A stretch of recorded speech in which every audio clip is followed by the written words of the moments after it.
If you're thinking early 2000s, golden oak, matching cabinets, and matching flooring, you're thinking about red oak. It was extremely popular in the early 2000s, and most builder grade homes had it. Red oak is one of the most common types of hardwood trees throughout the US. It's found all across the eastern United States.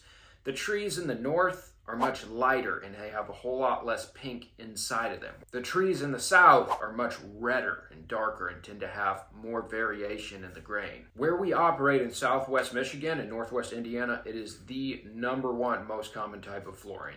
1. Durability. Red oak is very durable. It is slightly softer than white oak, but for all practical purposes, it is just as tough. However, it does not have the tannins that white oak have. That means you don't need to worry about the wood reacting with the water-based finish and leaving big yellow brownish streaks in the floor. For durability, we'll give red oak a 4 out of 5. 2. Cost of red oak. Red oak is pretty much the cheapest hardwood there is.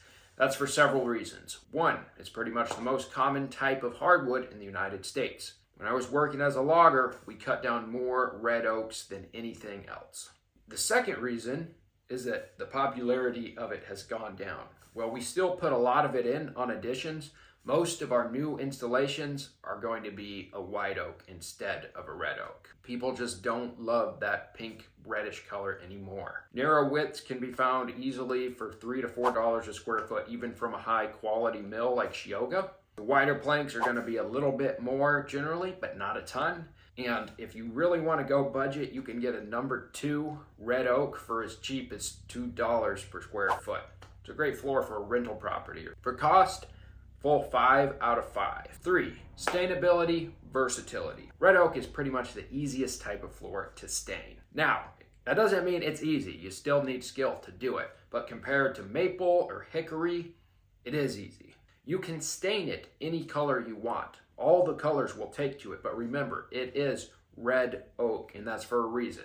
No matter what you do to it, it will always be a little bit red. If you're going to stain it a brown or any classic color, that's not a big deal. But if you want to go with some modern tones, for example, the beachy white look that's really in style right now, you can have some reddish pinkish tones poking through, and we find that people generally don't like that. That is why white oak has grown in popularity over the last few years. For stainability, versatility, we're going to have to give it a 3 out of 5 because it is very stainable, but those reddish tones really kill some of the popular looks. 4. Movement, volatility. Red oak is essentially the standard hardwood. We pretty much compare everything to it. Its movement when subjected to moisture is pretty average. It moves less than hickory, but significantly more than pine. In red oak, you're safe to go solid up to about 6 inches with no problems. For movement/volatility, we'll give red oak a 4 out of 5. And that brings us to a total average of 4 out of 5. It's a great floor, but because of those reddish, pinkish tones, we're pretty much always going to recommend that you go with the white oak. But if you like those red tones, more power to you. Thanks for watching this video, and if you liked it, you might also like the one on white oak right up here. Check it out.